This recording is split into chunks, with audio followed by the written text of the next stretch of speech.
강혜신의 오늘의 미국.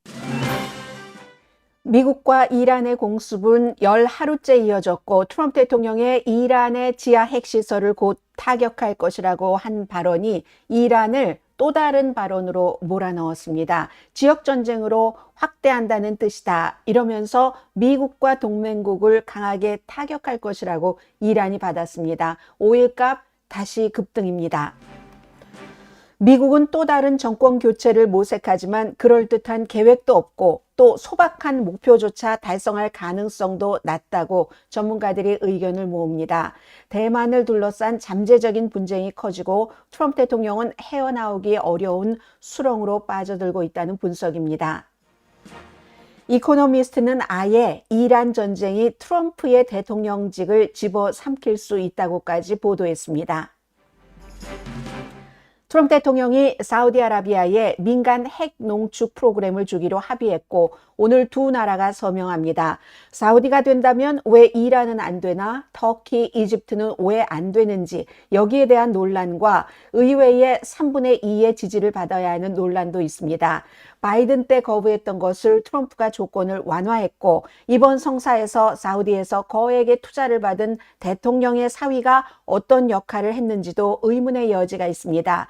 그 대통령의 사위가 또 이란 협상팀이기도 합니다. 미국은 베네수엘라의 오일 수익 약 130만 달러를 거둬들였는데 그 돈이 어디에 있느냐고 파이낸셜 타임즈가 미국에 묻고 있습니다.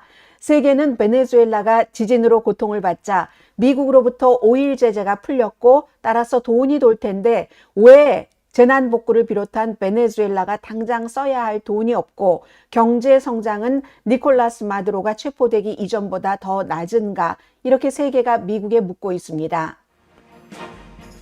조란 맘다니 뉴욕시장이 어제 베냐민 네타냐후 이스라엘 총리가 미국을 방문하면 연방정부가 체포해야 한다고 촉구했습니다. 그게 논란입니다. 뉴욕은 법 집행을 할 권한이 없으니 연방정부가 네타냐후를 체포하라는 것인데 트럼프 측근은 맘다니를 악랄한 반유대주의자라고 맹비난합니다. 세계는 왜 미국보다 중국을 더 신뢰하는가? 트럼프 대통령 혼자가 그 이유는 아니고 트럼프 대통령이 물러나면 어느 정도 회복되겠지만 완전한 회복은 힘들 것이라는 내용의 읽을 만한 칼럼의 제목입니다. 세계는 왜 미국보다 중국을 더 신뢰하는가? 챗GPT를 만든 회사 오픈AI가 오픈AI 인공지능이 통제를 벗어나서 경쟁 인공지능에 사이버 공격을 했다고 밝혔습니다. 전례 없는 일입니다. 여러분 안녕하십니까? 오늘의 미국 강혜신입니다. 이제 세계는 미국과 이란, 트럼프 대통령의 이란에 대한 입장과 어떤 지금 대응 이것을 다시 한번 주목해야 될 시점에 왔습니다. 우선 레이티스트부터 조금 말씀드리자면 레이티스트는 언제나 반복되기 때문에 간단히 말씀드리겠습니다. 미국이 이란에 대한 공습 열 하루째 계속했고 이란도 보복 공격을 했고 트럼프 대통령 지하 핵시설 공격하겠다고 위협을 하자 이란은 이 지하 핵시설을 타격을 한다면 이건 우리도 가만히 있지 않는다. 이 지하 핵시설에서 핵무기 개발한 적이 없다. 이렇게 얘기를 했습니다. 정확하게 다음 군사 목표가 픽엑스 마운틴이라는 곳, 복합시설이라고 하는데요. 이란이 신고하지 않은 농축시설을 건축 중인 것으로 의심되는 지하 핵시설입니다. 아주 강하게 곧 타격할 것이다. 트럼프 대통령이 이렇게 얘기를 했어요. 그러자 이란의 군사령부는 이거 미국 동맹국 지지자들 모두 다 우리도 공격하겠다. 이게 지금 레이티스트입니다. 오늘 미국의 주요 신문의 탑뉴스가 전부 또 이란 이 문제로 돌아갔습니다. 로스앤젤레스 타임즈입니다. 이란과의 전쟁이 길어진다. 국방부가 700억 달러를 또 요구를 한다.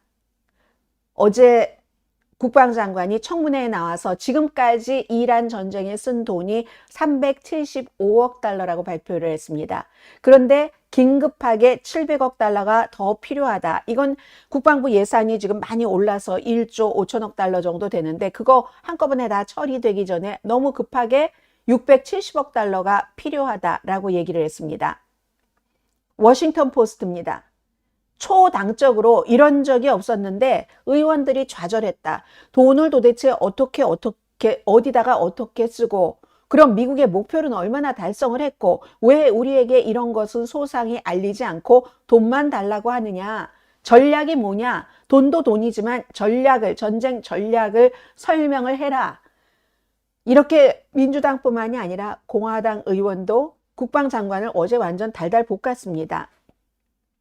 그리고 이제 하원은 한 달 휴회를 떠납니다. 그러니까 결국은 빨라도 몇 주일 동안 이 돈이 통과될 가능성이 별로 없다는 거고 이번에는 이 점으로 보면 마이크 존슨 공화당의 하원 의장이 트럼프 대통령과 이란 이슈에서 약간 결별했다고도 보여집니다. 왜냐하면 의장의 직권으로 뭔가를 조금 늦추고 뭐 의원들이 다 지역구로 돌아가는 것 그리고 긴급하게 소집할 수 있고 이런데 일단 한 달 동안 휴회를 한다고 했으니까 그렇죠. 의회에서 그만큼 전쟁이 너무 명확성이 없다. 이걸 밝혀라 하는 얘기입니다. 월스트리트저널입니다. 아무리 미국이 미사일로 공격을 하고 그래봤자 테헤란도 미사일로 공격하는 그걸 보면은 야 미국이 치명적인 위협을 완전히 없앴다고 얘기하는데 없애지 못했다는 것을 지금 이란이 공격을 함으로써 걸프 지역 내에 있는 미군 기지나 그 미국의 동맹국의 어떤 담수 시설을 공격을 한다던가 심지어 이젠 사우디아라비아까지 공격하냐 이런 것을 보면 위협이 사라지지 않았어. 휴스턴 크로니클입니다. 휴스턴 크로니클도 휴스턴은 이제 텍사스 오일과 다 연관이 되는 거죠. 미국이 이란에 대해서 11번째 미국은 공격하면 항상 잘했다고 이제 뭐 자축하는 그런 분위기입니다. 야간 공습도 성공을 했어. 그렇게 말할 때마다 결국은 휴전을 회복해서 좀 살리기 위한 외교적인 노력이 가려지고 있다. 이렇게 보도를 했고요. 오늘 뉴욕타임스가 가장 현실적인 내용을 전했네요. 홍해 위협이 지금 되고 있잖아요. 이미 그쪽에서 일어나고 있습니다. 뭔가 막는다던가 후티 반군이. 이게 전 세계 오일에 또다시 새로운 위험을 주고 있다 하는 내용입니다. 트럼프 대통령 예멘의 후티 반군도 뭐 사우디 항구를 봉쇄한다던가 그런 위협만 지금 하고 있던 것도 실제로 행하면은 후티도 처리하겠어. 위협을 하죠. 그럼 후티를 트럼프 대통령이 처리한다고 하면 이란이 또 가만히 있지 않습니다. 후티 반군요. 홍해의 그 남쪽 관문 그 해협 바르 알만데브 해협을 지금 여기서 뭔가를 봉쇄를 시작을 했습니다. 그래서 홍해는 호르무즈 해협이 봉쇄된 이후에 그 사우디아라비아산 원유를 수송하는데 핵심적인 통로였습니다. 지금 이게 이렇게 됐어요. 오일 값은 더 오른다는 거고 지금 95달러, 94달러대 있거든요. 그럼 지금 트럼프 대통령이나 국방장관이나 이런저런 얘기를 하지만 트럼프 대통령의 모양새는 딱 이겁니다. 자, 파이낸셜 타임스에 지금 위에 작게 사진 나온 분이 이분이 이제 수석 외교 커멘테이터라고 할까요? 기디언 레치먼입니다. 트럼프 대통령의 트럼프, 미국 헤어나오기 어려운 수렁 속으로 빠져들고 있다. 미국은 협상을 통해서 목표를 완성할 수가 없다. 그래서 다시 정권 교체를 한다는 의제를 논의하고 있다는 거예요. 그리고 뿐만 아니라 결국은 이것은 곧 대만 위기에 온다. 무기를 너무 많이 썼어요. 그쪽으로. 무기를 썼는데 그게 중동에 할당된 무기가 아니라 만일의 사태에 중국이 대만을 어떻게 할 경우 그쪽으로 보낼 무기, 예비적인 무기를 지금 써버린 겁니다. 그래서 여기까지 가는데 이게 이제 이분의 지적이 맞을지 틀릴지 모르겠어요. 그러나 뭐 수십 년을 그 파이낸셜 타임즈에서 이렇게 외교 수석 전문가로서 일을 하고 그리고 중요한 때마다 외교 안보 전문가들이 그 모이는 회의 지난주에도 있었어요. 그런 회의에도 참석하고 하는 사람입니다. 자, 트럼프 대통령의 외교 정책 유사는 이란에 의해서 규정될 가능성이 아주 큽니다. 현재로서 좋은 모습이 아니고요. 전쟁 다시 시작됐고 그런데 미국에는 아무리 이런 얘기 저런 얘기를 해도 승리를 하기 위한 그럴듯한 계획이 없습니다. 이미 미국의 국가안보기구는 성공의 의미를 낮춰잡고 있습니다. 예를 들어서 트럼프 대통령 1기 때 국방장관을 지낸 마크 에스퍼가 지난주에 그 에스펀 안보 포럼에서 한 얘기가 두 가지 목표만 이루면 미국은 성공했다고 말할 것이다. 첫 번째, 호르무즈 해협에서 통행세 없이 다시 항해하게 되는 것. 둘째는 오바마 행정부가 이뤘던 수준, 그 수준에 맞는 이란 핵 프로그램. 이렇게 거기에 대한 제약이에요. 두 가지 다 힘들다는 얘기입니다. 그리고 이 두 가지를 이룬다 할지라도 그냥 전쟁하기 전에 그 전 상태로 돌아가는 모든 것을 다 미국도 쓰고 이란도 파괴되고 나서 그 이전의 현상 유지를 복원하는데 그쳐야 된다는 뜻인데 그 소박한 목표조차 지금으로서 달성하기 힘들다는 얘기를 합니다. 이란이요? 호르무즈 통행세 없이 통과하는 거예요. 이란은 결정을 했습니다. 통행세를 받겠다고. 미국이 이걸 어떻게 막을 것인가? 막지 못할 확률이 더 높다고 보고 있는 거예요. 그럼 이란은 거기서 수십억 달러 수입을 올릴 수 있고 세계 에너지 공급에 대해서 테헤란이 영구적인 병목 지점을 영구적으로 이제 꽉 쥐게 되는 거죠. 미국이 그 상황을 어떻게 용납하겠어요? 용납하지 못한다고 말은 하지만 그러나 공습으로서 그 해협을 강제로 열게 만들 가능성이 거의 없다는 겁니다. 그럼 지상군을 투입을 해야지 됩니다. 지금 백악관은 지상군 투입할 의욕이 별로 없는 것 같은데 그게 불가능하기 때문에 그러는 거죠. 호르무즈를 둘러싼 이곳에서 이란의 의지를 물리치고 미국의 의지대로 하려면 병력이 60만 명 정도가 필요하답니다. 이게 이분이 완전 외교 전문가예요. 60만 명이면요. 미군이 130만 명이에요. 예비군, 방위군 다 합쳐봐야 260만 명 될 텐데 예비군, 방위군을 그곳으로 보낼 리는 없잖아요. 해외에 파병된 미군이 한 22만 몇천 명 정도 됩니다. 전체적인 병력이 130만 명. 그럼 전체 병력의 반을 호르무즈 쪽에 가져다 놔요? 가능하겠습니까? 불가능하기 때문에 지상군 파병에 대해서 이게 지금 꺼리고 있는 거죠. 그 사이에 이란은 사우디아라비아를 공격을 했고 걸프 국가들의 담수 시설까지 공격을 했고 그리고 또 중요한 건 미국도 알고 있겠죠. 이란은 앞으로 몇 년 안에 미사일, 드론, 지금도 굉장히 강한데 싼 값에 잘 일하는 것들이잖아요. 도구, 전쟁 도구. 그 드론 위협이 더 강해질 것을 알고 있습니다. 이게 러시아와 중국의 광범위한 지원까지도 결합이 되면서 이렇게 되는 거죠. 몇 년 뒤에 더 정밀하고 더 장거리 무기를 보유할 가능성이 상당히 높아지는 겁니다. 그렇게 되는 경우는요. 표적에 이스라엘의 핵 원자료가 들어가는 거예요. 디마노 핵 원자료가 들어가고 그리고 인도 태평양 이쪽에서 미군의 힘 완전 여기에 핵심적인 디에고 가르시아 미군 기지도 포함될 수 있습니다. 이번에도 이제 이런 그 표적을 향해서 이란이 뭔가를 해봤지만 성공하지 못했거든요. 지금 미국은 절대로 지상군을 파병하기가 힘든 상황에서 이란은 드론 개발은 쉽잖아요. 그렇게 하니까 얼마나 암울합니까? 이 암울한 것에 미국이 대응을 할 수 있을까? 협상을 통해 테헤란을 제약하는데 미국이 결코 성공하지 못할 것이다. 가능성이 지금 커지고 있어요. 그러니까 이것도 못하고 저것도 못하고 다시 정권을 바꿔봐야지 되겠네. 지금 내부에서 이런 것을 의논을 한답니다. 트럼프 대통령은 지난번 정권보다 엄청 좋은 정권이 탄생했다고 하지만 트럼프 대통령이나 그렇게 얘기를 하지 아니면 트럼프 대통령의 그 말을 믿는 바보 같은 마가의 트럼프 대통령의 지지자만 믿지 누가 그걸 믿습니까? 이란 정권은 더 사악해졌습니다.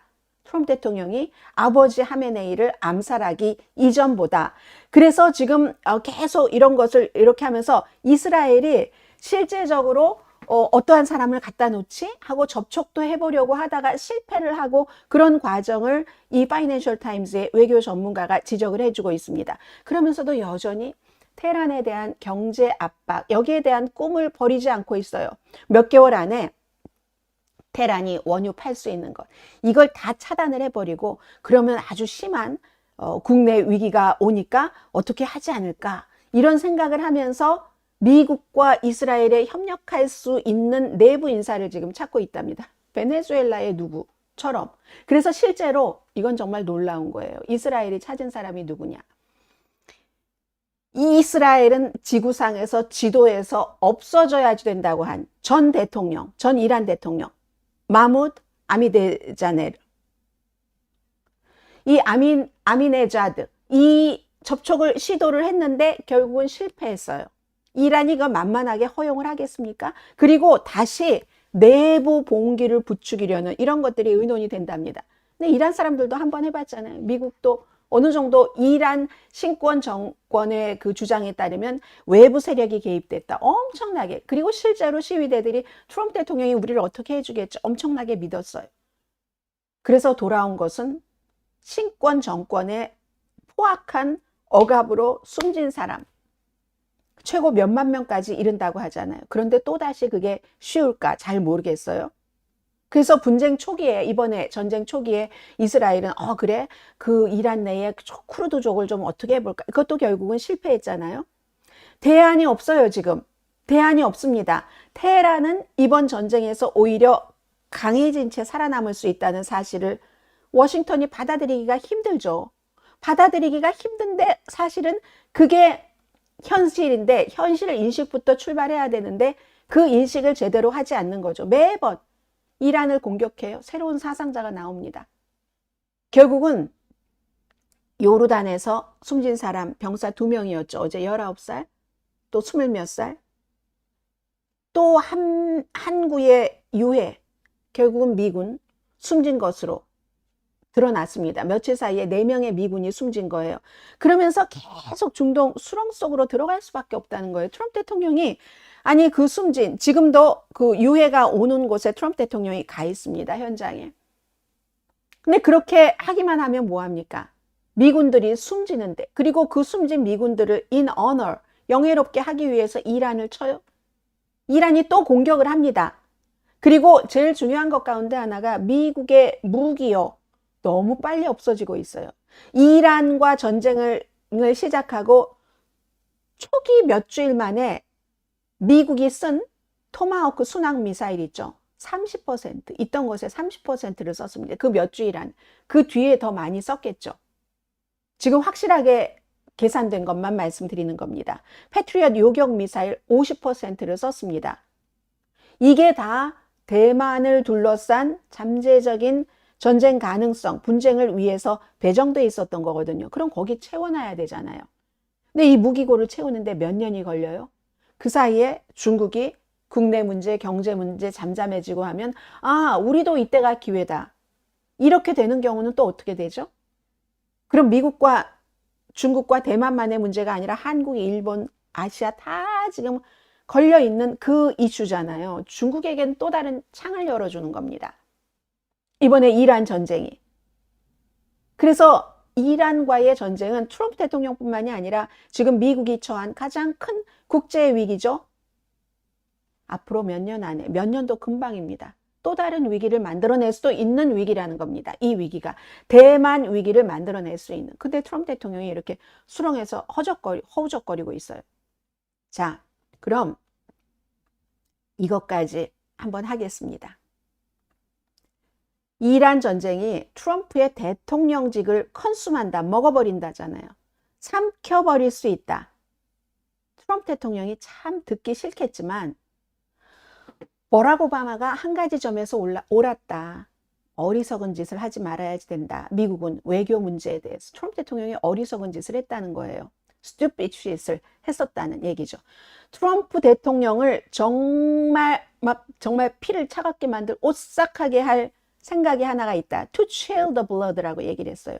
그가 그토록 싫어하는 오바마 전 대통령의 외교 정책 조언을 따랐다면 지금 훨씬 좋은 상황에 있을 텐데 오바마의 독트린에 따르면 세계 문제에서 미국 대통령의 첫 번째 임무는 어리석은 짓을 하지 말아라. Don't do stupid shit.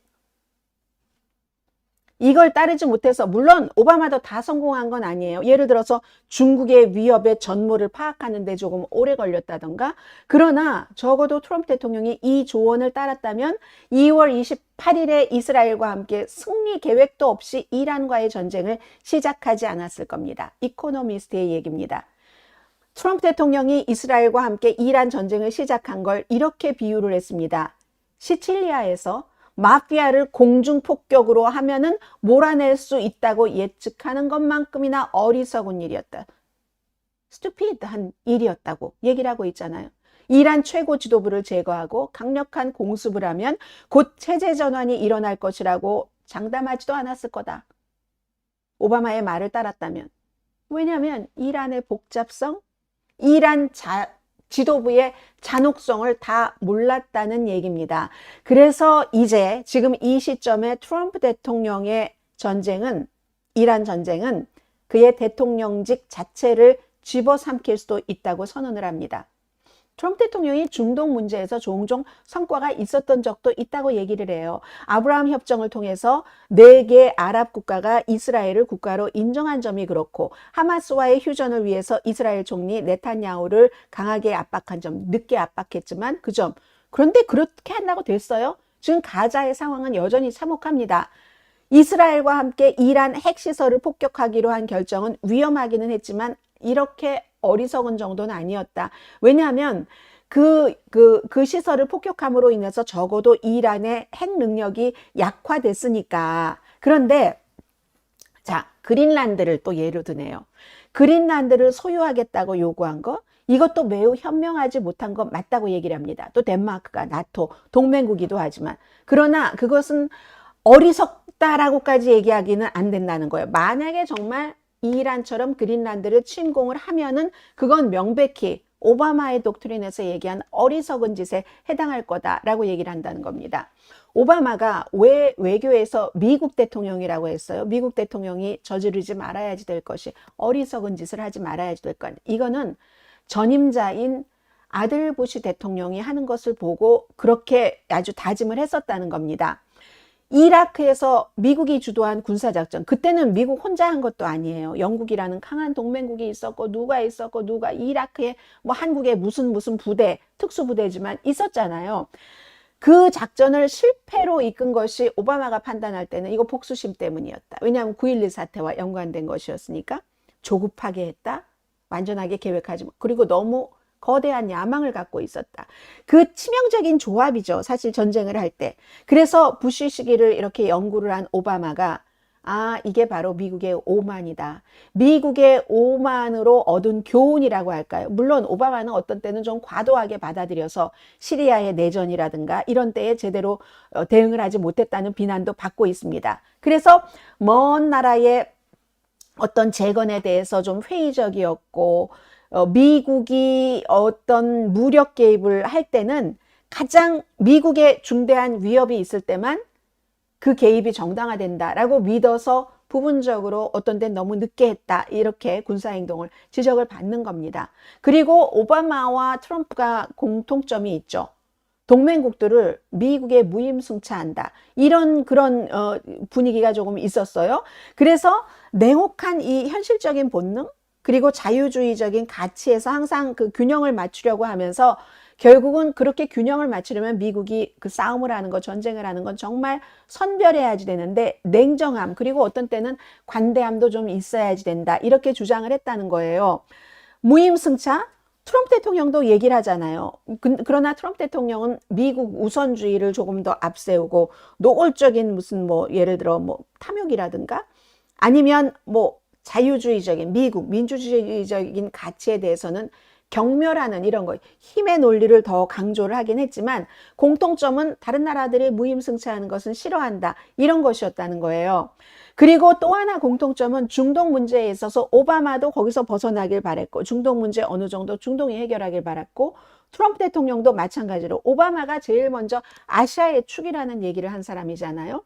2011년경부터 군사, 외교 지원을 이라크, 아프가니스탄에서 아시아로 이동시키려는 이런 목표를 공개적으로 밝혔어요. 앞으로 미국의 힘을 그쪽에 투자할 때 미국이 얻는 게 굉장히 많다는 그런 얘기잖아요. 그리고 그거는 또 미국이 에너지 독립이 조금 쉘 에너지 기술 개발로 좀 보장이 됐기 때문에 중동의 에너지 의존도를 줄일 수 있으니까 선택한 길이기도 하죠. 그래서 이제 사우디아라비아 같은 국가를 오바마 시대에는 계속 사우디아라비아가 아랍 세계를 대신해서 미국과 이란이 싸우도록 부축한다고 비판을 많이 했어요. 오바마 시대에. 그 내부에서. 그게 지금 이번에 그랬잖아요. 이란 전쟁 초기에서. 근데 사우디아라비아 얻는 게 있네요, 보니까. 계속 해라 하더니 막상 본인들이 피해가 될 때는 하지 마라. 이게 그때도 있었던 겁니다. 물론 뭐 시리아 내전 때문에, 그리고 그 아이스가 다시 뭐 알카이다가 아이스로 바뀌고 막 이랬잖아요. 부시 시대에 눌렀던 이런 테러 그룹들이. 그것 때문에 중동에서의 안정을 오바마도 이루지 못했어요. 아시아로 완전히 그 축을 전환하는 것도 오바마도 현실로 하지 못했습니다. 자, 트럼프 대통령도 중동 정책 전환을 선언을 했어요. 아랍 지도자에게 여기 혼란이 아니라 여기도 막 장사 잘해서 어떤 상업 돈 많이 벌고 이런 것으로 정의될 것이다. 그리고 미국이 외교 정책을 확 지배하던 이런 시대도 끝났고 미국이 대신 도와줄 테니까 인공지능 기술 같은 거 다 팔고 있잖아요, 지금. 아들 회사들 막 돈 벌고 있고 그런 것을 거래로 대체될 것이다. 이렇게 얘기를 했어요. 얼마나 걸프 국가 통치자들과 트럼프 대통령 가문의 투자 펀드의 연관성이 지금 깊어집니까? 뭐 억 단위로 지금 나가고 있잖아요. 아무튼 근데 트럼프 대통령이 이게 끝까지 가지도 못했어요. 사실은 지금 쥐고 있는 것도 있지만 이란과 전쟁을 시작하면서 다른 사우디는 지금 손을 잡고 있지만 걸프 국가들의 비즈니스 모델은 흔들렸죠. 아니 이란의 미사일이 펑펑 떨어지는데 누가 무슨 뭐 그쪽에 그 관광을 가요? 아랍 국가들이? 그리고 미국이 반도체 기술 같은 것도 중국으로 넘어갈까 봐 안 주고 하던 것을 트럼프 대통령이 다 풀어줬어도 그 데이터 센터를 어디 이란이 와서 폭격을 하는데 거기다 짓기도 어려운 거죠. 암울한 형태가 되는 겁니다. 지금 그쪽에. 중동 파트너들이 그럼 미국을 믿어요? 안 믿죠. 이번에 그쪽이 공격당할 때도 미국이 적극적으로 보호해 주지도 않았다고 믿고 있습니다. 그래서 걸프 국가들은 지금 미국에 의존하지 않는 법을 배우고 있습니다. 모든 나라가 지금 다 마찬가지예요. 전에는 미국에 너무 의존을 해서 무임승차한다. 미국이 너무 어깨가 무거워 했는데 지금은 다 미국에서 어떻게 하면 떨어져 나가나를 연구를 하고 있죠. 물론 아랍에미레이트 같은 경우는 미국에 의존을 많이 하고 또 이스라엘과도 그래서 가깝지만 사우디아라비아를 중심으로 한 다른 국가들은 균형을 잡아요. 그러면서도 사우디아라비아는 대통령의 사위에 또 대통령의 아들들 뭔가 연관된 사업적인 게 있기 때문에 본인들은 미국에서 얻어갈 걸 다 얻어갑니다. 그래서 걸프 국가들은 지금 미국을 여전히 독보적인 중요한 파트너로 알고 있죠. 그럴 수밖에 없어요. 지금 중국이 완전한 본인들의 파트너가 아니기 때문에 신뢰도는 상당히 낮아졌죠. 그리고 걸프 국가들도 조용하게 살려면 이란에 뭔가를 지불을 해야지 됩니다. 아니면 이란에 공격을 받는 거예요. 그러면서 이 걸프 국가들도 터키라든가 중국과의 경제 관계를 더욱 강화하게 됐죠. 트럼프 대통령이 전쟁 비용을 줄이려는 뜻으로 지금 이제 걸프 지역의 미군 기지 또 기관 시설에 대한 이란의 공격을 막 과소평가하고 이러기도 하잖아요. 우리 별로 다치지도 않았어. 막 100명 이상 부상자가 나와도 그거 발표하지도 않고 그런 거죠. 트럼프 대통령은 냉혹한 지금 국제 정치에서 지능만으로 충분하지 않다 하는 오바마 행정부가 뼈저리게 느꼈던 것을 전혀 배우지 못한다는 겁니다. 오바마 행정부가 정말 그 분야의 전문가들로 어떤 팀을 구성을 해서 열심히 연구를 하고 본능적으로 그때그때의 본능에 따라서 하지 않아도 오바마 행정부도 실패한 것들이 시리아 내전이라든가 이런 것들이 있는데 그런데 이렇게 즉흥적으로 하는 그런 무모함이 계속 어리석은 재앙을 지금 일으키고 있고 트럼프가 말을 줄이고 날마다 이란에 대해서 전쟁에 지금 성공한 게 몇 번째예요? 이란의 모든 군사력이 다 파괴된 게 몇 번째입니까? 그럼 말하는 것을 줄이고 좀 더 전문가의 말을 많이 들었다면 그러면 지금의 상태는 안 왔을 텐데. 근데 제가 지금 이 이코노미스트의 이 글이나 아니면 파이낸셜 타임즈의 이 지적이나를 보면서 답답한 게 그래서 어쩌라고요. 그래서 어쩌라고요. 지금 갈 길이 없는 거예요. 트럼프 대통령이. 갈 길이 없이 수렁에 빠져들고 있다. 이것도 트럼프 대통령의 결단에 따르게 되겠죠. 앞으로 며칠 안에 정말로 이란이 이거 건드리면 가만두지 않겠어 하는 그 핵시설을 공격을 할 것인가. 그 핵시설도 지하 핵시설이기 때문에 공격을 한다 할지라도 얼마나 그게 데미지가 갈지도 사실은 몰라요. 왜냐하면 왜 그럼 지하에 그런 걸 만들었어요? 지난해 6월 달에 미국과 이란이 막 협상을 하던 도중에 트럼프 대통령이 그렇게 자랑스럽게 생각하는 이란의 어떤 군사 사령관을 암살을 해버렸잖아요. 그리고 이란이 뭐 좀 보복을 하니까 또 그 핵시설을 공격을 했어요. 그리고 나서 아, 이것 갖고는 안 되겠구나. 우리가 더 깊이 들어가야지 되겠구나 하고 더 깊이 들어갔어요. 그래서 사실 성과가 얼마나 될지도 모르지만 트럼프 대통령이 그것을 지금 타격을 하느냐. 타격하고 난 다음에 이란은 어떻게 되느냐. 여기에 따라서 그러니까 계속 지금 패턴을 보면요. 트럼프 대통령이 이란의 반응에 다시 반응하는 지금 그 상황이 미국 대통령의 초라한 모습입니다.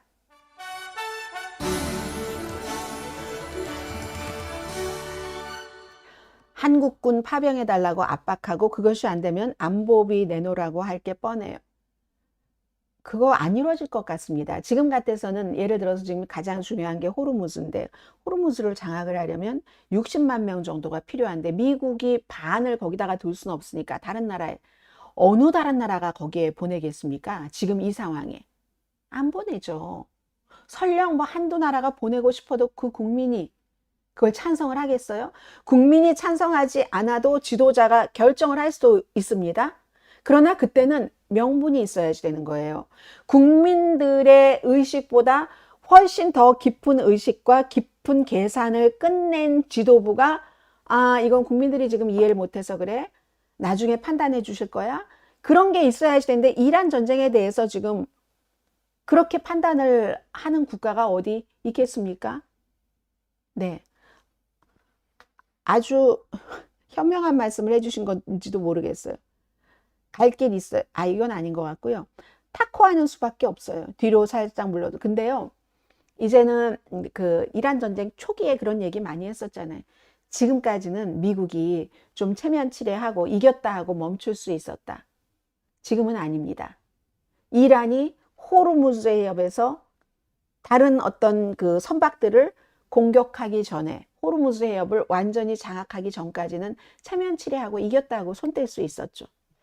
지금은 좀 수렁으로 빠진다는 게 원해서 빠지는 게 아니잖아요. 아, 조금만 더 트럼프 대통령식으로 경제적인 압박을 하면은 저들이 물러날 수밖에 없어 라고 너무 오랫동안 믿었던 거예요. 이란의 복잡성과 이란 그 정권의 잔혹성과 그 견디는 힘과 이런 것을 계산하지 못한 거죠. 자, 이건요 여러 가지 이슈가 있는데 요즘에 오늘의 미국이 점점 무슨 국제뉴스와 연계가 많이 되는데 그럴 수밖에 없어요. 보면은 트럼프 대통령이 사우디아라비아와의 핵 합의를 승인을 했다. 사우디아라비아에서 우라늄 농축에 문을 열 수가 있다. 물론 민간이라고 얘기를 해요. 다 민간이라고 얘기를 하죠. 이란도 그렇게 얘기를 하죠. 이거 이제 어젯밤에 월스트리트저널이 제일 먼저 보도를 했는데 30년 계약이랍니다. 미국 기업들이 다른 나라들 다 빼고 사우디아라비아의 민간 원자력 인프라 개발에 중점적인 역할을 하도록 설계된 안이랍니다. 미국과 사우디아라비아가 함께 연구를 하고 그리고 미국 기업이 사우디아라비아 안에서 우라늄 농축 시설을 건설할 수 있을지 이 여부를 판단하고 물론 당연히 조건이 붙죠. 이건 뭐 군사용으로는 쓰지 않는다. 막을 수 있다. 이런 거세요. 그래서 백악관이 이거 평화롭게 유지되도록 우리가 보장할 수 있습니다. 오늘 이제 서명을 해요. 미국과 사우디아라비아가. 그리고 뭐 수백억 달러 가치가 된다고 하는데 의회가 승인을 해줘야 돼요. 우선은 3분의 2가 이거는 굉장히 넘기가 높은 그런 산이죠. 그런데 기본적으로 이런 게 다 해결이 돼야 되죠. 아, 사우디아라비아가 우라늄 농축을 할 수 있다면 왜 아랍에미리트는 안 돼? 아랍에미리트가 지금 그런 것들이 안 돼서 미국의 방위를 의존을 하고 힘들게 그러는데 터키는 왜 안 되지? 이집트는 똑같은 거예요. 한국에서 만약에 이러이러한 문제 때문에 핵 개발을 하겠다면 또다시 일본도 한다고 한다. 다른 나라. 이것과 지금 마찬가지가 될 수 있다는 거잖아요. 그래서 이게 해피엔딩을 맞을 것이라는 생각은 망상이야. 이렇게 얘기를 하는 전문가 비확산정책교육센터의 헨리 스콜스키라는 분이 얘기를 했습니다. 그리고 뉴욕타임스가 역시 중요한 걸 지적을 합니다. 이 핵협정이 왜 지금 됐는가? 몇 년 동안 논의가 됐어요. 그런데 바이든 행정부가 조건을 걸었습니다. 조건을 뭐 많이 걸었어요. 어떤 조건이냐면은 먼저 이스라엘과의 관계를 정상화하고 그 왜 바이든 대통령은 이스라엘 너무너무 좋아하잖아요. 그래서 바이든 대통령 때부터 사실은 미국에 대한 신뢰도가 많이 내려갔습니다. 왜냐하면 그때가 이스라엘이 막 그 하마스를 앞에 내세우면서 가자 지구의 어린아이들 수술 받아야지 되는데 병원에 전기를 확 끊어버리고 진통제 하나도 안 주고 맨정신 상태에서 수술받게 하고 이런 때 그런 때잖아요. 근데 이제 바이든 행정부가 바이든 대통령이 너무나 아버지의 교훈 등등으로 이스라엘을 너무너무 좋아하사 이스라엘과 관계 완전한 정상화를 해야지 된다는 조건을 붙였고 그리고 이제 국제 사찰단이 이 무기 프로젝트에 연료를 돌릴 수도 있다. 이렇게 생각되는 장소를 방문을 해야지 된다. 이런 등등의 조건이 있었어요. 이 조건을 사우디아라비아가 안 받은 겁니다. 그럼 무슨 뜻이에요? 그럼 무기를 돌릴 수도 있다는 의도도 있다는 거야? 그러니까 그걸 절대로 그거를 막으려고 그런 조건이 있었어. 성사가 안 된 거예요. 트럼프 대통령이 이걸 다 풀어줬습니다. 그 조건을 다 없애줬어요. 조건부로만 가능하도록 했던 것을 그 조건부를 다 없어서 사우디아라비아가 이제 핵 개발을 하도록 한 겁니다. 그리고 여기서 또 하나가 나간 것이 그러니까 이제 이렇게 너무 좋아서 웃어요. 지금 이 빈살만이 아주 그냥 쌩긋 웃고 있습니다. 여기에 지금 사위인 자레드 쿠시너가 어느 영향을 미쳤는가, 어느 정도의 영향을 미쳤나? 이런 것들을 사람들이 마구 들여다보고 있는데 왜냐하면 자레드 쿠시너가 이란과의 핵 협상을 하는 사람이잖아요. 그런데 사우디아라비아 왕실과 너무 가까운 관계죠. 지금 이 빈살만 이 왕세자하고 막 그 사막에서 막 몇 날 며칠 텐트를 쳐놓. 그 텐트가 말이 텐트지 화려한 왕궁이었겠죠. 사막의 왕궁이었.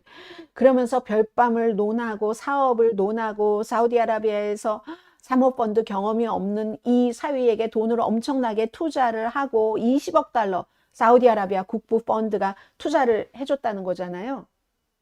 백악관에서 이제 나오고 난 다음에 불과 얼마 지나지 않아서 6개월 뒤에 그 당시에 사우디아라비아 이 펀드 자문단도 이건 아니지. 경험이 없는 사람에게 어떻게 20억 달러를 줘? 했는데 이 빈살만 왕세자가 해! 하라면 해! 해서 한 거잖아요. 그 자문단의 반대를 뒤집고. 그런 관계가 있기 때문에 지금 자레드 쿠시너가 어떤 역할을 했을까? 어떤 역할을 했는지는 지금 분명하지는 않습니다. 그러나 사우디아라비아의 이 핵 개발 능력 이걸 이제 그 대통령이 문을 열어준 거예요. 트럼프 대통령이. 빗장을 조금 걸어놨던 걸 문을 열어줬기 때문에 거기에도 이런저런 것들이 지금 포함이 되고 있다는 것 말씀을 드리고요.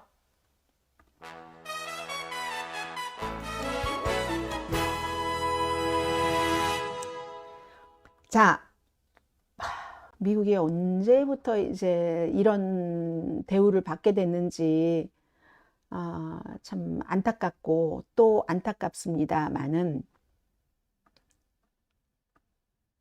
파이낸셜 타임스거든요. 우선 이게 좀 크게 보시고 난 뒤에 이 파이낸셜 타임스 지진이 일어나고 나서 오른편 사진은 그런 부분이에요. 미국이 130억 달러를 베네수엘라 오일 팔아서 지금 그 돈을 미국이 관리하고 있죠. 130억 달러를 걷었는데 그 돈이 어디에 있지? 그런데 워싱턴은 그 돈은 어디 있어요? 하고 물어보면 다 다른 말을 한답니다. 국무부, 대통령, 또 실제 뭐 그 현장에서 뭐 이것을 관리하는 이런 사람들. 그리고 또 베네수엘라 정부도 미국과 이걸 요즘 같이 하고 있으니까 딱 무슨 웹사이트를 만들었대요. 올라와 있는 그 내역이 딱 하나래요. 3월 달에 이루어진 3억 달러 이체, 130억 달러인데 이 130억 달러는 어디서 나온 거냐면 파이낸셜 타임즈가 여기저기 이제 그 전문가들을 인터뷰도 하고 자료를 나온 데이터를 분석을 해서 계산을 한 겁니다. 1월 달에 니콜라스 마두로 대통령을 미국에서 잡아서 미국 감옥에 지금 가뒀습니다. 그의 와이프도. 그리고 델시 로드리게스라는 마두로의 부통령이었었던 사람을 지도자로 내세워서 베네수엘라 오일 수출을 완전히 미국이 지금 장악을 했어요. 그전에는 미국이 엄청나게 수출도 못하도록 동결을 했었죠. 지금은 미국이 수출도 하라고, 그러니까 돈이 많아진다는 얘기예요. 그것도 이제 국가를 지정을 해서 쿠바에는 보내지 마, 이런 식으로. 그리고 예전에는 베네수엘라가 미국이 막 제재하니까 뒤로 싸게 팔았죠. 지금 제값받고 판다는 얘기예요. 그리고 중요한 건 오일 수입은 베네수엘라 전체 GDP의 약 4분의 1을 차지합니다.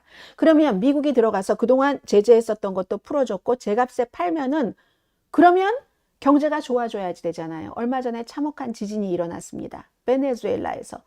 그럴 때 경제에 도움이 될 것으로 예상을 했죠. 미국이 1월 달에 니콜라스 마두로를 잡아서 가뒀으니까 6개월이 지났습니다. 그런데도 베네수엘라의 경제 회복이 별로 되질 않고 있어요. 이건 이래서 더 해외에서 아니 미국이 돈을 그렇게 많이 가져갔나? 이거 의심을 하는 거예요, 지금. 미국이 수익 전액을 카라카스, 베네수엘라 수도로 보내지 않았을 가능성을 시사한다. 파이낸셜 타임즈의 얘기입니다. 그래서 워싱턴에 물어봤어요. 돈은 지금 어떻게 됐어요? 저희가 계산해 보니까 130억 달러는 되는데, 대통령은 또 항상 강조를 하잖아요. 미국이 베네수엘라 이 오일 팔아서 엄청나게 돈 벌고 있다고. 그리고 그 돈을 미국에 두면 안전하지 않아서 뭐 어카운트를 해외에 오픈했다고도 하고 하잖아요.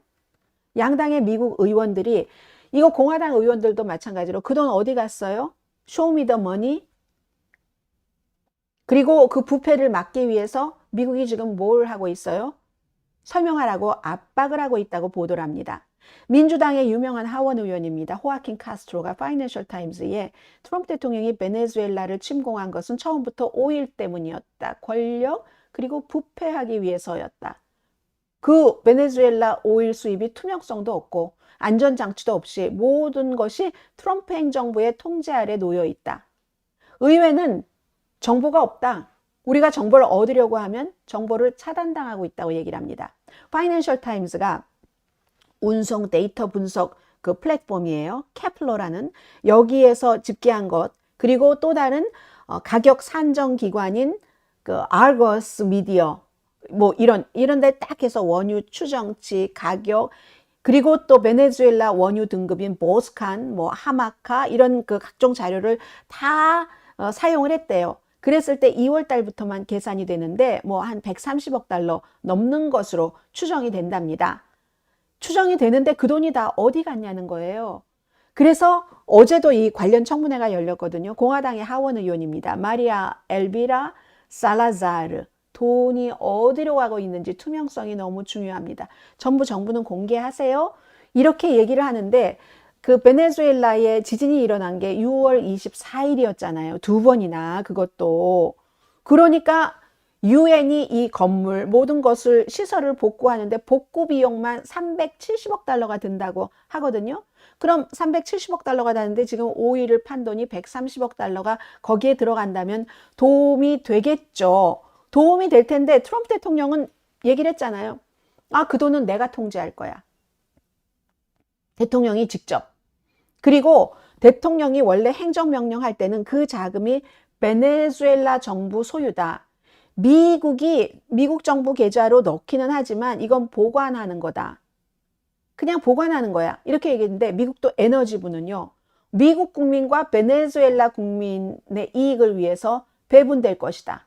이렇게 얘기를 했고, 6월 달에 트럼프 대통령은 베네수엘라에서 군사작전 비용 든 것은 오일 팔아서 번 돈의 28분의 1밖에 안 된다. 그러니까 군사비용 쓴 것보다 28배 많은 돈을 회수를 했다는 거예요. 오일을 팔아서. 미국 엄청나게 돈 벌고 있다고 6월 달에도 얘기를 했습니다.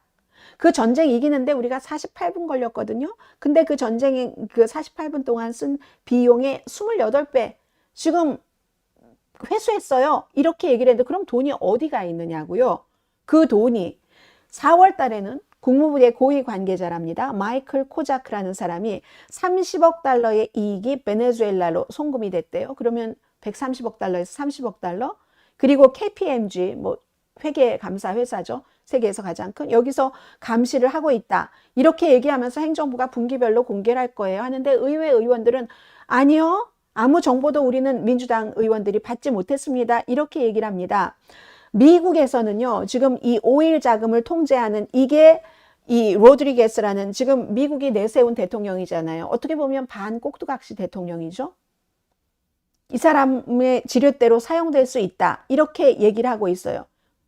왜 반꼭두각시냐면 워싱턴의 지시를 받아서 지금 베네수엘라를 운영하고 있으니까.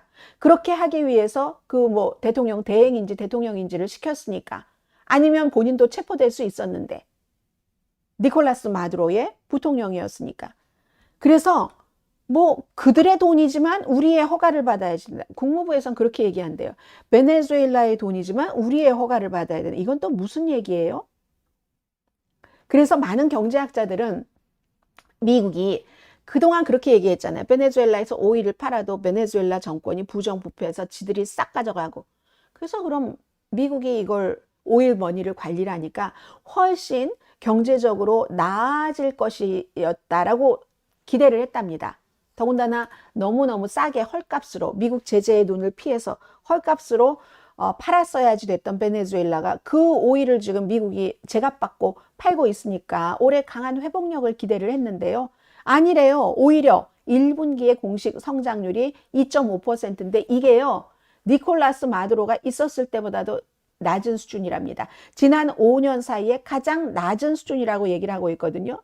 미국이 오일 수입이 늘었는데 이걸 베네수엘라 정부에 넘기지 않았기 때문에 1분기에 베네수엘라에서 오일 수입이 늘어났는데도 경제는 5년 사이에 최저의 성장률을 기록을 했다는 얘기입니다.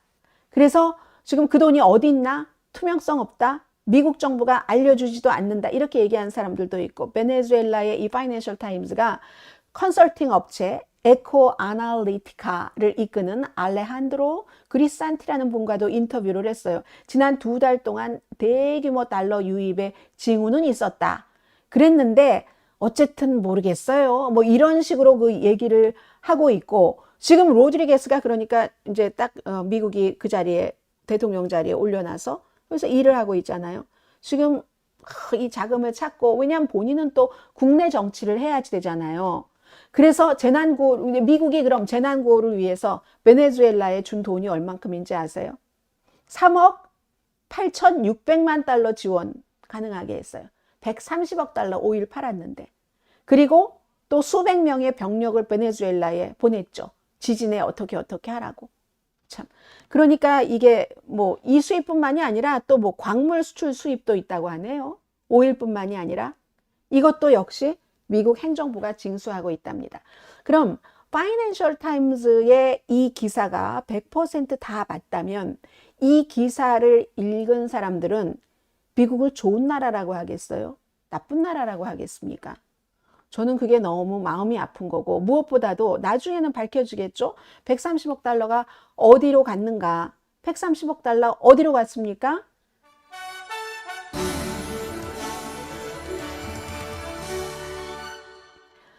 네, 조금 국내적인 문제로 돌아와서 국내적인 문제인데 또 해외와 연결된 문제이기도 하네요.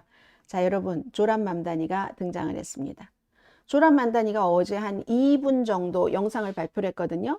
왜 9월 달에 유엔 총회 때 베냐민 네탄야후가 오면은 미국에서 뉴욕에서 뭐 체포를 하는 방안을 지금 보고 있어 할 때 말씀을 드렸었죠. 미국이 국제형사재판소에 가입돼 있지 않기 때문에 또 이 뉴욕에서 그런 것을 할 수 있는 권한이 없다라고 말씀을 드렸는데 국제형사재판소는 네탄야후를 전범이라고 하니까 어제 이렇게 얘기를 했습니다. 전쟁 범죄자다. 팔레스타인에 대해서 끔찍한 집단 학살의 설계사다. 좀 얘기를 들어보실까요? 맘다니 얘기를. Benjamin Netanyahu is a war criminal. 전쟁 The architect of 범죄라고 a 하죠. horrific genocide against the 정말 Palestinians. 끔찍한 He 대량 is 살상의 responsible for the killing 설계사. of more than 7만 73,000 3천 명 이상이 숨졌고요. maiming 그리고는 of 뭐 tens of 수많은 뭐 thousands of 어린아이들 뭐 As 이런 those who 것들 survived 우리가 다 the 알고 occupation 있는 얘기들을 하고 있어요. 마취약도 없이 그렇게 했고 병원도 타겟을 했고 완전히 임산부를 케어하는 그런 센터, 신생아들도 힘들고 그리고 나서 사람들은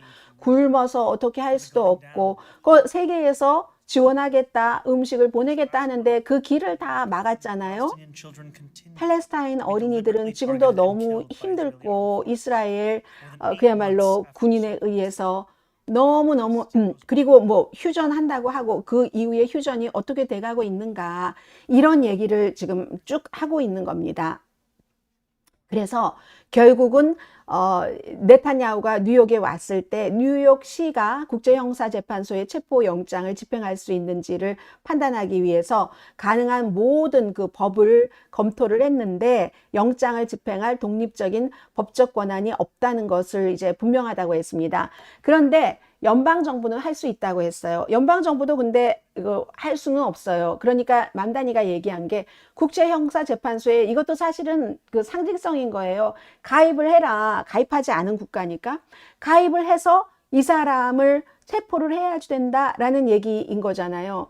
뉴욕에는 어떠한 전쟁 범죄자도 환영받지 못한다. 다른 전쟁 범죄자도 마찬가지다. 이렇게 얘기를 합니다. 우리가 혼자서 집단 학살을 끝낼 수 없지만 침묵을 하면은 또 다른 무기가 또 생길 수도 있고 모든 인간의 존엄성을 지키기 위해서 우리가 가진 모든 것을 검토를 해야지 된다. 이게 조란 맘다니의 얘기였습니다.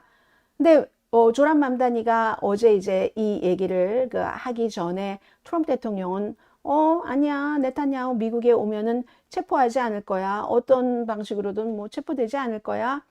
이런 얘기를 했어요. 그리고 나서 맘다니 잘했다 하는 사람도 있지만 공화당에서 거의 대부분의 사람들이 맘다니를 완전히 악당 중에 악당으로 지금 비난을 하고 있거든요. 그게 이제 미국의 분위기라는 것을 말씀을 드립니다. 미국이 이스라엘에 대해서 어떤 생각을 하고 있는가 아직도 이제 그런 것을 얘기를 하는데 의원이에요. 공화당의 하원 의원이죠. 랜디 파인이라는 의원은 맘다니가 그렇게 얘기를 했다고 맘다니를 무슬림 테러리스트라고 얘기합니다. 반은 맞고 반은 틀리죠. 테러리스트라고 말할 수는 없죠. 이 맘다니 뉴욕 시장을. 그리고 트럼프 대통령과 아주 가까운 소셜미디어에서 영향력 있는 여성이죠. 로라 루머입니다. 트럼프 대통령에게요. 미국에서 무슬림이 공직을 맡는 것을 금지해라라고 촉구를 했어요. 무슬림 밴이라고 얘기를 했습니다. 자, 마이크 허카비 이건 미국 주 이스라엘 미국 대사예요. 알칸소 주지사를 지냈고 이 사람도 굉장히 강렬하게 비난을 하네요. 뭐라고 비난하냐면 마이크 허카비는 악랄한 반유대주의자라는 거예요. 결국은 악랄한 반유대주의자가 정말 뭐 대량 살상이다 하는 이런 거짓말을 퍼뜨리고 있다. 이스라엘 대사가 말하기 전에 미국 대사가 먼저 그렇게 얘기를 해버렸어요. 그리고 이건 UN 주재 이스라엘 대사입니다. 충분하다. 그만하면 완전히 블러드 리버럴이라고 얘기를 하네요. 완전히 피의 리버럴 비방 이거 그만해. 그리고 아니 뭐야 당신이 하마스의 선전 도구야? 뉴욕 시장이잖아. 뉴요커를 위해서 일해. 뭐 이란을 위해서도 뭐 일한다고 하고 뭐 이런 얘기를 잔뜩 한 뒤에 이렇게 말했습니다.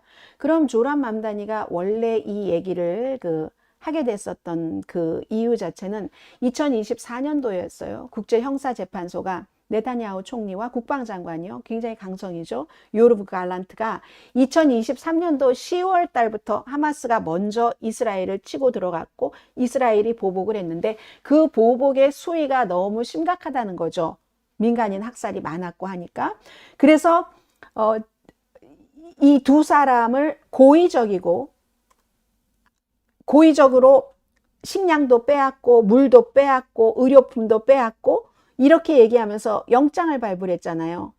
네타냐후와 갤런트. 두 사람 모두 이걸 당연히 부인을 하죠. 그리고 이 국제형사재판소가 하마스의 수장에게도 역시 범죄, 인도주의에 반한 범죄다 하면서 영장을 발부를 했는데 발부가 되기도 전에 이스라엘이 먼저 처형해버렸어요. 공습으로 사살했어요. 암살해버렸어요. 자, 이렇게 됐고 지난달에 발표된 UN 두 군데 위원회에서도 지금 이스라엘이 팔레스타인에서 어린 아이들에게도 하는 임산부에게도 하는 그런 것은 집단 학살이라고 규정을 지었습니다. 그럼에도 불구하고 미국에서는 이스라엘에 대해서 반대하면은 이거 완전히 막 악마가 되는 거예요. 지금 그 분위기가 있고요. 자, 오늘 마지막 이슈입니다. 이 마지막 이슈는 오픈 AI에 관한 건데요. 인공지능. 챗 GPT 제일 많이 쓰고 계시죠? 지금 인공지능 사용하는데 그 챗 GPT를 만든 오픈 AI가 발표를 했어요. 이것도 근데 회사 말을 그 말 뒤에는 뭐가 있을까 하는 것까지 보는 게 이제 중요한데요. 우리의 인공지능이 인간의 통제를 벗어나서 사이버 공격을 감행했다. 다른 회사를 공격을 한 거예요. 오픈 AI가 정말 매주일에 수억 명이 사용하는 챗 GPT를 만든 회사로 너무 잘 알려졌는데 어떻게 그랬는가 하면 보안 테스트 도중에 가장 최근 모델이래요. 최첨단 인공지능 모델이 통제를 벗어나서 한 스타트업 회사를 해킹을 했답니다. 그래서 사람이 어느 정도 통제를 하고 통제를 한 뒤에는 자율적으로, 요 자율이 많잖아요. 인공지능이. 자율적으로 하게 되는 그런 그 시스템을 에이전트라고 부르는데, 그러니까 자율적으로 뭘 할 수 있는 인공지능을 에이전트라고 부르는데, 이 에이전트 프로그램이 세계 최대 규모의 인공지능 모델을 공유하는 허브랍니다. 그 허브 가운데 하나인 회사 해킹페이스라는, 아니야, 허깅페이스, 해킹페이스가 아니라 끌어안는 허깅페이스라는 회사를 겨냥을 해서 그 시스템 내부를 들어갔대. 이게 해킹이잖아요. 그래서 오픈 AI가 야, 이거 전례가 없다 해서 이 허깅페이스라는 회사와 같이 조사를 한다는 거거든요. 허깅페이스라는 회사도 갑자기 유명해졌어요. 최고 경영자가 클레망 들랑드그라는 이분이 야, 이 모든 일이 아니 인공지능 그 에이전트가 자율적으로 했다는 게 믿기지 않는다. 한마디로 보안이 허술하다는 얘기예요. 이 샌드박스라고 부른대요. 그 보안 그걸 이렇게 하는 그 시스템 이름 자체를. 그런데 이 보안 테스트 자체를 이 샌드박스가 충분하게 안전하지 않은 거다. 이 인공지능이요. 사람의 지시를 받다가 어느 정도 자율성이 보장된 인공지능 에이전트. 그 에이전트가 본인들 그 프로그램 있잖아요. 그 보안 테스트 프로그램을 상대로 뭔가를 공격을 해서 탈출을 했대요. 그 샌드박스, 그래서 박스라고 부르는 것 같아요. 그 안에 있어야지 되는데 박스를 탈출을 해서 그 박스에서 나와서 다른 데를 허깅페이스에 접근을 시도를 했다는 이런 얘기거든요. 야, 그러니까 이게 지금 오픈 AI가 상장하는 것을 준비를 하고 있죠. 경쟁회사 엔트로픽과 치열한 경쟁을 하고 있어요.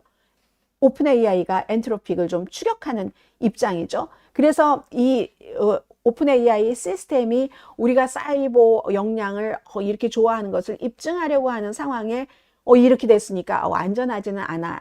이렇게 생각하기가 쉽겠죠. 근데 여기에 다른 이면도 있기는 있어요, 일단.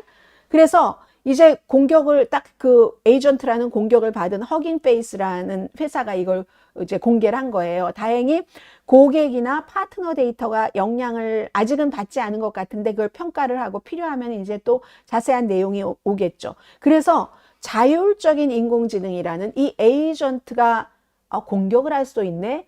이게 이제 더 이상 이론이 아니고 현실이라는 거죠. 그럼 우린 또 그 분야에 투자를 해야지 되는 거예요. 그리고 이번에 배운 게 있으니까 그 배운 것으로 뭔가가 발전을 하겠죠. 지금 고도화된 인공지능이 그 능력 더 강력해진 상황에서 기존의 안전장치가 충분하지 않은구나. 이것을 이제 이번에 알 수가 있었고 그게 불편한 진실이죠. 불편한 진실인데 그냥 이미 알려진 상태로 완벽하지 않다는 것을 다시 한번 확인을 한 건데 이게 뭐가 비대칭이라고 사람들이 얘기를 하는데요. 공격하는 이 에이전트는 제한이 없대요. 그에 비해서 최고의 방어 도구는 이런 이유로 저런 이유 저런 이유 저런 이유로 뭔가 규제를 지금 많이 받고 있기 때문에 안 된다 뭐 이런 주장들도 하고 있고요. 그리고 또 어떤 사람은 이런 얘기도 해요. 오픈AI가 이거를 이제 발표를 했잖아요. 오히려 본인들이 안전하지 않다는 걸 증명은 했지만 우리도 말이에요. 엔트로픽과 같은 그 정도로 세련된 거예요 하는 걸 나타내려고 오히려 공개를 했다고도 얘기를 하거든요. 왜냐하면 엔트로픽이 뭐 클로스 미소스라는 그런 아주 좀 세련된 모델이 있다고 하잖아요. 그것만큼 오픈 AI도 뭔가 안전하게 이번에 최고로 잘 다루지는 못했지만, 야, 우리의 인공지능이 이렇게 공격도 하고 탈출도 할 수 있어. 우회 복잡한 회로를 다 뚫고 우리 건 이렇게 지금 괜찮아 하는 것을 내놓으려고 일부러 그런 게 아니냐, 뭐 이런 얘기도 하고 있습니다. 그리고 또 하나는 이제 중국에서 뭐 K3라는 그 새로운 인공지능 모델을 지난주에 공개를 했잖아요. 스타트업 문샷이라는 곳에서. 이것도 사실은 미국 내부에서는 오픈 AI라는 회사와 엔트로피라는 클로드를 만든 이런 회사가 막 경쟁을 하는데, 여기 경쟁에서 또 이긴 회사는 중국과 경쟁을 해야지 되고, 굉장히 지금 복잡한 지금 그런 상황에서 아무튼 인공지능이 사람의 통제를 벗어나서 마음대로 막 탈출을 한다. 무서워요. 이 무서운 세상이 왔습니다. 라는 건 말씀을 드리면서 오늘 여기서 마치죠. 네, 트럼프 대통령이 지금 4명의 미군 시신이 그 미국에 도착해서 이제 그 맞이하려고 나간 현장 지금 생중계가 되면서 오늘 여기서 트럼프 대통령은 이렇게 수렁에 빠졌다 하는 모습 보여드리면서 마치겠습니다. 오늘 수요일이었어요, 여러분. 네, 내일 목요일에 다시 뵙겠습니다. 강혜신이었습니다.